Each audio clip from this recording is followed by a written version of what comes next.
Nous sommes revenus ici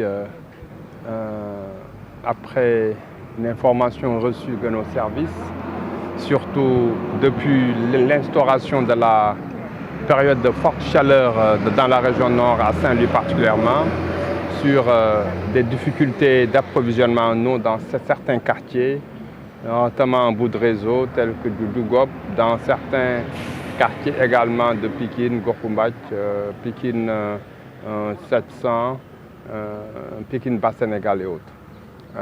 Venir nous enquérir, déjà renouveler ou réitérer quand même notre solidarité à ces populations et les écouter et recueillir également leurs doléances, mais surtout les informer des investissements et des programmes, en tout cas que l'État du Sénégal est en train de mettre en œuvre pour améliorer l'accès à l'eau potable, aussi bien en termes d'accessibilité universelle, mais aussi en termes de qualité de service.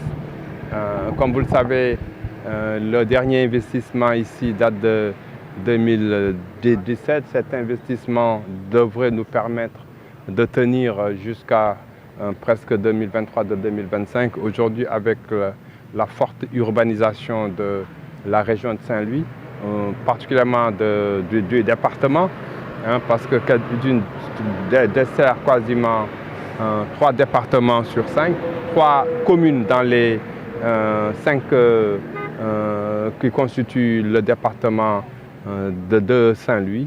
Et l'État avait mis en place en 2017. Et aujourd'hui, avec cette urbanisation, comme j'avais commencé à le dire, et surtout avec l'avènement du pétrole et du gaz et les actions, ou en tout cas toutes les autres infrastructures mises en place par GATAG Sénégal qui ont concouru à l'accélération de cette urbanisation, on s'est vu confronté à une saturation des ouvrages de production tels que celui qui est au niveau de Khor. Et depuis l'année dernière, l'État a démarré la construction d'une nouvelle usine qui viendra doubler celle existante, mais aussi d'un grand château d'eau. Comment accompagner les grandes concessions à avoir des compteurs multiples?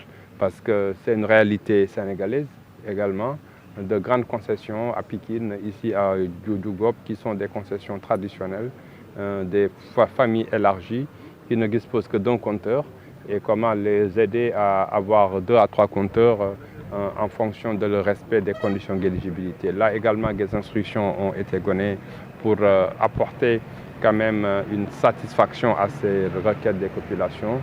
Nous en avons également profité pour accompagner les jeunes à travers leur association sportive culturelle en leur dotant de maillots et de jeux de ballon pour leur permettre également de passer une bonne saison de navétane pour cette année de 2022. Et le plan d'action sera scrupuleusement suivi et mis en œuvre, Inch'Allah.